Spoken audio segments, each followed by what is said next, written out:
Cette semaine, à l'émission, près de 3000 marins ont pris part à l'exercice multinational Cutlass Fury.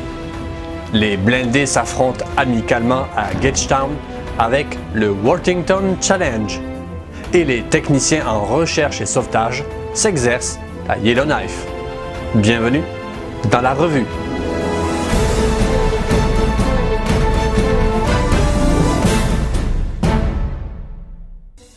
L'exercice Cutlass Fury 2016 s'est tenu au large des côtes néo-écossaises du 9 au 23 septembre. À dominante anti-sous-marine, cet entraînement opérationnel multinational a rassemblé près de 3000 marins et 18 unités des marines canadiennes, américaines, britanniques, espagnoles et françaises, 11 navires de surface, 3 sous-marins et environ 25 aéronefs. Pour les Canadiens, l'exercice a permis de tester différentes capacités. Être en mesure de suivre la piste de sous-marins, de se défendre contre des attaques aériennes, de mener des opérations avec le Sea-King par l'équipage aérien embarqué et d'entraîner l'équipe spécialisée d'arraisonnement de navires nouvellement constituée. Au vu de ce succès, Cutlass Fury sera tenu 2 fois chaque année par les forces maritimes de l'Atlantique. 2 avions de chasse CF-18 qui étaient en phase d'approche à Bagotville ont été la cible d'un petit plaisantin utilisant un laser. Le pilote en charge de la formation a averti sa base qui a elle-même averti la police de Saguenay. À l'aide des coordonnées GPS transmises par l'avion, la police a été capable de retrouver rapidement un groupe et a interpellé un jeune de 17 ans qui avait en sa possession un crayon laser. Après la fin de la trêve, la Syrie a replongé dans la guerre. Si d'un côté, Américains et Russes n'ont pas réussi à s'entendre pour établir la trêve, c'est un véritable déluge de feu qui s'est abattu vendredi sur les quartiers rebelles d'Alep, où des raids d'une violence inouïe du régime syrien et de son allié russe ont semé destruction et mort en prélude à une opération terrestre d'envergure.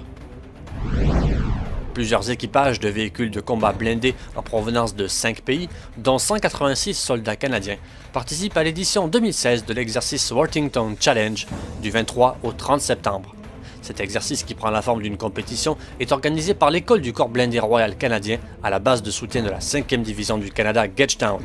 L'exercice est l'occasion de mettre à l'épreuve un certain nombre de compétences, notamment le tir direct d'artillerie, la conduite tactique et le travail d'équipe dans le cadre de scénarios exigeants, en se servant du char de combat Léopard 2, des véhicules blindés légers 3 et 6 et le véhicule blindé Coyote.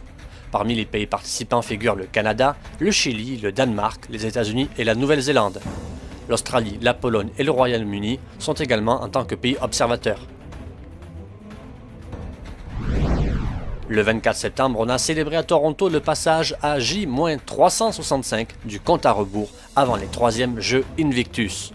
Le 16 mars dernier, le prince Harry avait annoncé que les 3e Jeux Invictus auraient lieu à Toronto du 24 au 30 septembre 2017 et seront les plus imposants jeux à ce jour.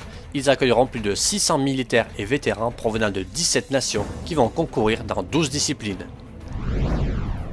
Selon nos informations, le capitaine Fadi Mansour, un militaire du 34e régiment du génie de combat appartenant au 34e Groupe Brigade du Canada, a été retrouvé sans vie chez lui à Montréal le 20 septembre. Le capitaine Mansour était un ingénieur de combat, membre des forces armées canadiennes depuis 2002. Il avait notamment servi lors d'une mission opérationnelle en Afghanistan en 2010. Chimo.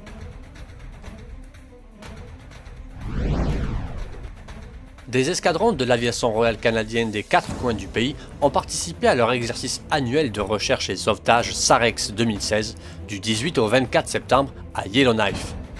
Comptant près de 200 participants, cette formation a rassemblé les forces armées canadiennes avec des groupes civils de recherche et sauvetage ainsi que d'autres premiers intervenants pour normaliser et évaluer les compétences.